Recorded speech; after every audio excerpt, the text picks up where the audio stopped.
warahmatullahi wabarakatuh. Hai, aku Sylvia. Welcome back dalam Waktunya Berkisah. Pernikahan Nabi Muhammad SAW bersama Bunda Khadijah merupakan karunia Allah Subhanahu wa Ta'ala yang sangat besar. Allah telah mengangkat Nabi Muhammad dari pemuda yang miskin menjadi seseorang laki-laki yang berkedudukan tinggi dengan harta yang mencukupi. Kehidupan berlanjut dan keikutsertaan Nabi Muhammad SAW beserta istrinya Khadijah dalam pergaulan masyarakat membuat orang-orang semakin menghormati mereka. Walau telah mendapatkan kehormatan, Nabi Muhammad SAW merupakan orang yang tetap rendah hati. Sebelum masa kenabian, ada sebuah peristiwa yang membuat nama Nabi Muhammad SAW ini semakin harum. Satu Mekah Allah buat untuk mengikrarkan kejujuran Nabi Muhammad SAW. Peristiwa apakah ini? Yuk kita cari tahu.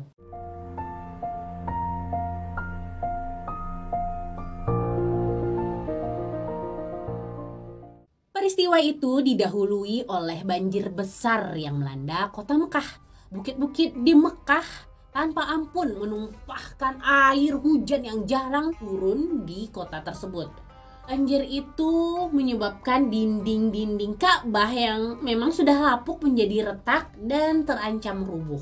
Sebenarnya sebelum banjir itu tiba, orang-orang tuh sudah ada pemikiran untuk memperbaiki Ka'bah. Tapi orang-orang ini takut jika nanti Tuhan Ka'bah marah. Setelah banjir, tidak bisa dielakkan lagi bahwa dinding Ka'bah ini harus diperbaiki dan ditinggikan.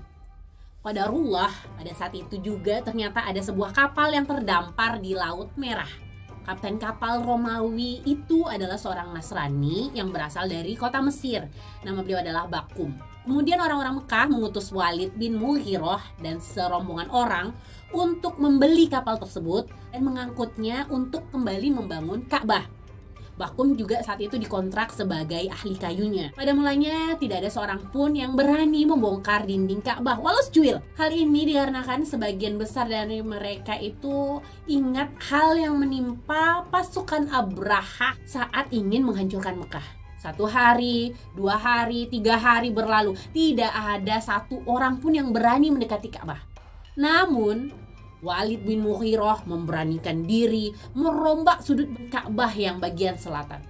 Saat Walid bekerja, tidak ada satupun di antara mereka yang berani untuk membantu Walid. Walid sampai bertanya-tanya, "Hai Quraisy, kenapa kalian diam saja?" Apa kata mereka? "Kami takut, nanti ajalah. Kalau besok tidak terjadi apa-apa padamu, baru kami akan bantu."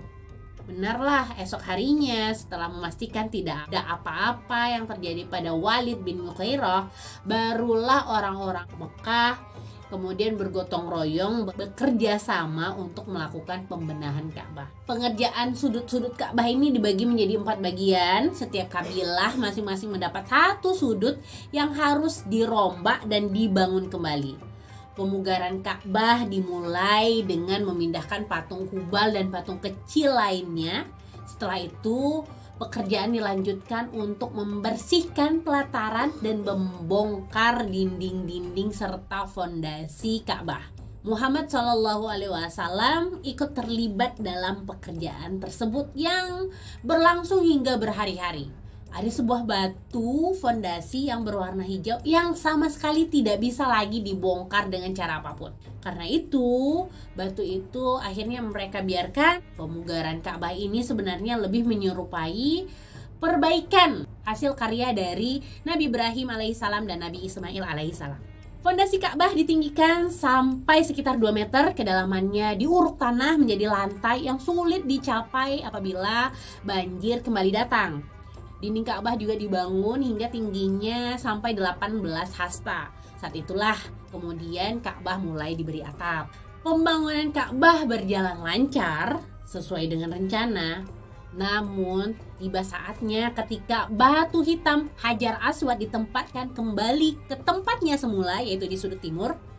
Karena ini merupakan upacara yang sangat suci, penuh kehormatan, maka tiap-tiap kabilah ini berebut untuk melaksanakannya. Kabilah Abduddar merasa paling berhak daripada kabilah lain, sehingga kelompok ini saling beradu mulut dan semakin lama semakin panas. Di tengah keadaan itu, kemudian ada sebagian orang Mekah yang paham akan bahaya pertikaian. Jika ini dibiarkan, maka akan terjadi peperangan. Maka mereka mendatangin Abu Umayyah bin Al-Mughirah.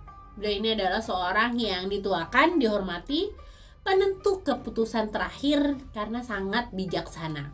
Maka semua berharap keputusan Abu Umayyah. Semua orang tenang saat beliau berkata, "Wahai kaumku, jika kalian saling membunuh, siapa yang akan mewarisi Mekah? Siapa yang akan memimpin Mekah? Sementara kalian adalah penduduk asli Mekah. Saran saya, kalian harus memilih hakim yang menjadi penengah di antara kalian." Semua tokoh Quraisy pada saat itu setuju bahwa mereka akan mengambil hakim di antara mereka. Mereka bertanya, siapa kira-kira hakim yang patut menurutmu?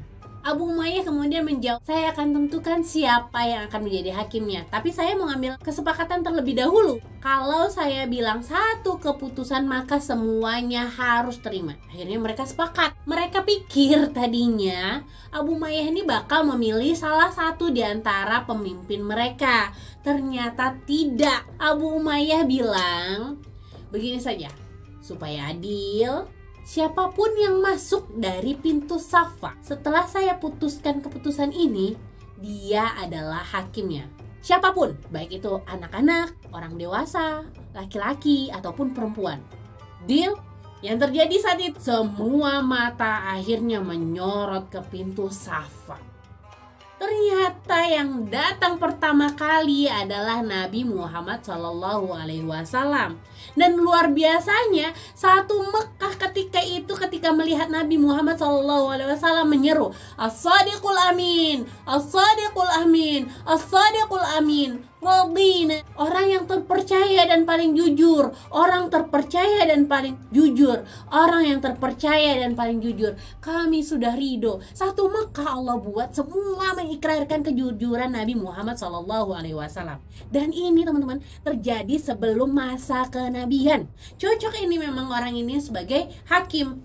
Kemudian orang-orang Quraisy menceritakanlah tentang persoalan yang mereka alami.